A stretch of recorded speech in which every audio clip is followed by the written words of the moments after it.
उत्तर प्रदेश के बरेली से एक दहशत से भर देने वाला वीडियो सामने आया जिसमें दो गुटों के बीच जमकर पथराव हुआ और लाठियां चली। बताया गया कि वहां एक घर में सगाई का कार्यक्रम था जिसमें दोनों गुटों के बीच किसी बात पर विवाद शुरू हो गया, जो देखते ही देखते खूनी झड़प में बदल गया। दोनों गुटों के बीच जमकर पत्थर चलने लगे। एक गुट के लोगों ने लाठियां लेकर दूसरी तरफ के लोगों पर हमला कर दिया।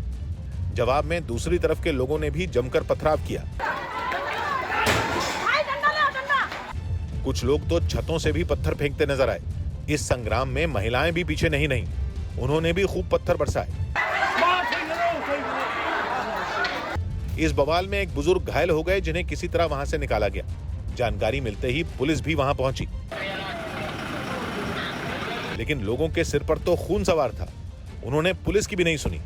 काफी देर तक उनमें यह जंग जारी रही। इस लड़ाई में दोनों तरफ के कई लोग घायल हो गए।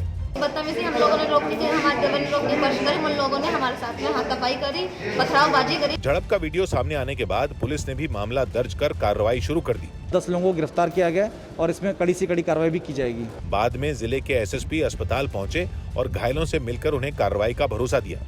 बंगाल चुनाव के लिए टीएमसी ने अपने उम्मीदवारों की लिस्ट जारी कर दी, जिसमें यह साफ हो गया कि इस बार ममता नंदीग्राम से चुनाव लड़ेंगी। न्यूज 18 की आशिका सिंह की रिपोर्ट है कि उम्मीदवारों की लिस्ट जारी होते ही इस बात पर मुहर लग गई कि ममता बनर्जी नंदीग्राम से ताल ठोकेंगी।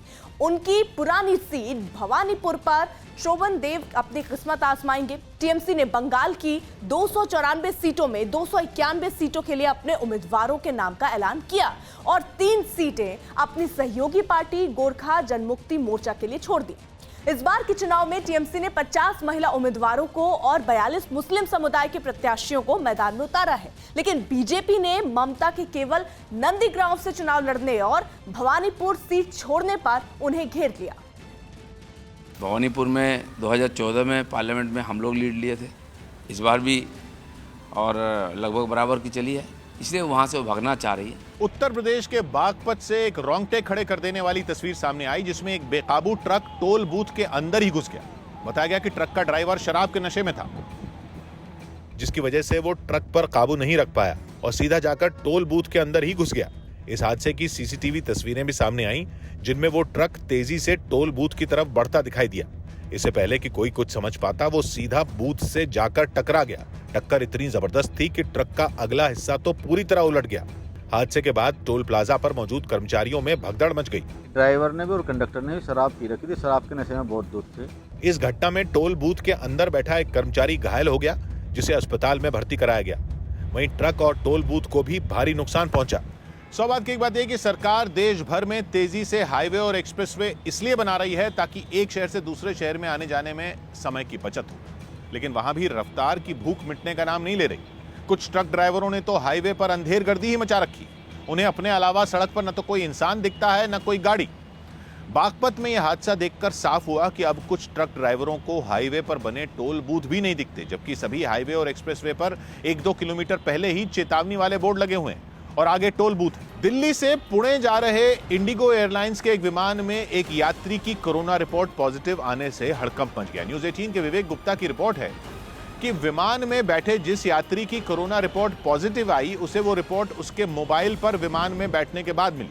उसने विमान में सफर करने से कुछ घंटे पहले ही अपना RT-PCR टेस्ट करवाया था, लेकिन जब उसे खुद के कोरोना पॉजिटिव होने की बात पता चली, उसने इसकी जानकारी तुरंत विमान में मौजूद कर्मचारियों को दी।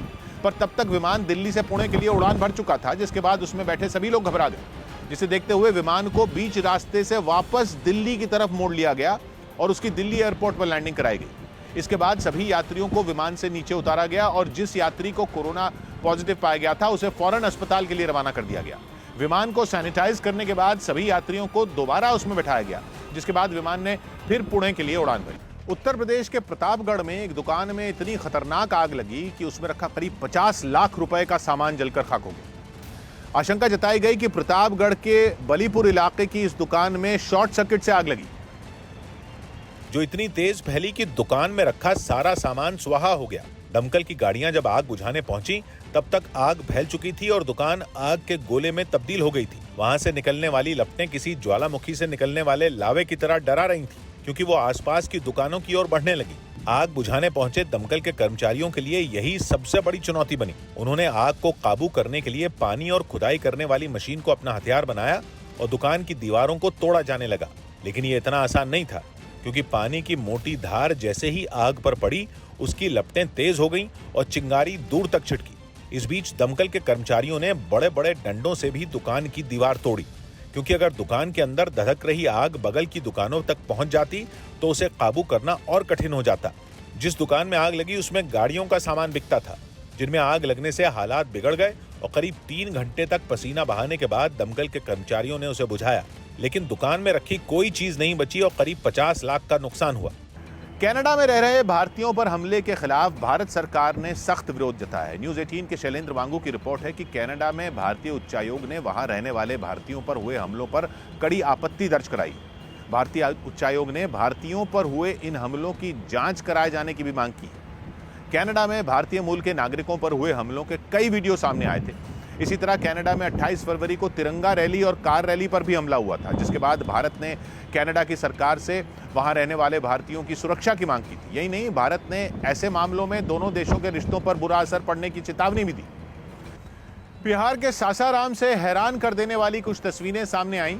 वहां खेत में टावर लगाने के लिए गड्ढा खोदने पर कुछ किसानों ने हंगामा शुरू कर दिया। कंपनी की बिजली के हाई टेंशन तार ले जाने के लिए वहां एक टावर लगाने की योजना है, जिसके लिए गड्ढा खोदा गया, जो कि किसानों को नागवार गुजरा। इसी के विरोध में कुछ महिलाएं खोदे गए गड्ढे में जाकर बैठ गईं, ताकि आगे के काम को रोका जा सके। उन्हें वहां से उठाने के लिए पुलिस वहां पहुंची, लेकिन वो अपनी जिद पर अड़ी रही। विरोध कर रहे किसानों का आरोप है कि कंपनी ने यह काम शुरू करने से पहले उन्हें कोई नोटिस भी नहीं दिया और न ही उन्हें मुआवजा दिया जा रहा है। रात के आको फिर खनलन जा, हम बहुत दुखी हैं, हम कहाँ बसेंगे। इस हंगामे के दौरान वहां भीड़ जुट गई। जैसे तैसे गड्ढे में बैठी महिलाओं को एक एक कर बाहर निकाला गया। सौभाग्य की एक बात यह कि हम लोगों को सरकार से बिजली, सड़क और विकास की तमाम योजनाएं तो चाहिए, लेकिन उसके लिए हम थोड़ी भी परेशानी बर्दाश्त करने के लिए तैयार नहीं हैं। जिन योजनाओं के लिए ज्यादा जमीन चाहिए, उनका अधिग्रहण भी प्रशासन के लिए सिरदर्द बना रहता है। मुआवजा लेकर भी हम में कुछ लोग जमीन से कब्जा छोड़ने के लिए तैयार नहीं होते। बिजली का नेटवर्क तैयार करना हो तो प्रशासन की नाक में और दम हो जाता है। वजह यह कि हम में ज्यादातर लोग इस बात के लिए कतई तैयार नहीं होते कि बिजली का खंभा या टावर हमारे घर या खेत के आसपास लगे। खेत में हाई टेंशन बिजली का टावर हो तो जमीन की कीमत कम हो जाती है। ये आशंका ही बवाल मचाने के लिए काफी होती है। सासाराम में तो लोगों को बवाल मचाने की एक और वजह मिल गई। लोगों ने यह आरोप भी लगाना शुरू कर दिया कि टावर लगाने के लिए बिजली कंपनी ने न तो जमीन अधिग्रहण करने का नोटिस दिया और न ही मुआवजा दिया गया। प्रशासन ने पुलिस की मदद से गांव वालों को हटा तो दिया, लेकिन उनके आरोपों पर कोई जवाब प्रशासन की ओर से नहीं आया।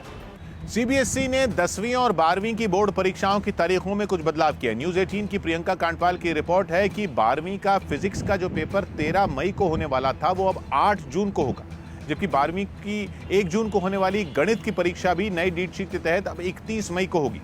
फिजिक्स और गणित के अलावा 12वीं के बाकी कुछ विषयों की परीक्षा की तारीखें भी बदली गई हैं, जबकि 10वीं के भी कुछ विषयों की तारीखों में बदलाव किया गया है। 10वीं की गणित की परीक्षा 21 मई को होनी थी, लेकिन अब वो 1 जून को होगी, जबकि 15 मई को होने वाला साइंस का पेपर भी नई डेट शीट के हिसाब से 21 मई को कर दिया गया। परीक्षा की तारीखों में बदलाव के साथ ही सीबीएसई ने नई डेट शीट अपनी वेबसाइट पर अपलोड कर दी।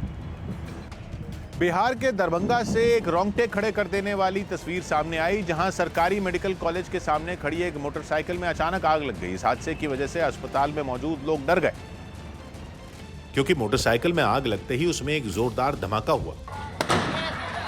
धमाके की आवाज सुनकर अस्पताल में मौजूद एक कर्मचारी ने समझदारी दिखाई और वो फायर एक्सटिंग्विशर की मदद से मोटरसाइकिल में लगी आग बुझाने लगा, लेकिन उसकी ये कोशिश खतरनाक लपटों के सामने टिक नहीं पाई। अचानक हमें ध्यान आया कि हमारे दवा स्टोर में वहाँ पे फायर का ये आग बुझाने वाला है। थोड़ी देर बाद वहाँ पर फायर ब्रिगेड की एक गाड़ी पहुंची, जिसके बाद मोटरसाइकिल में लगी आग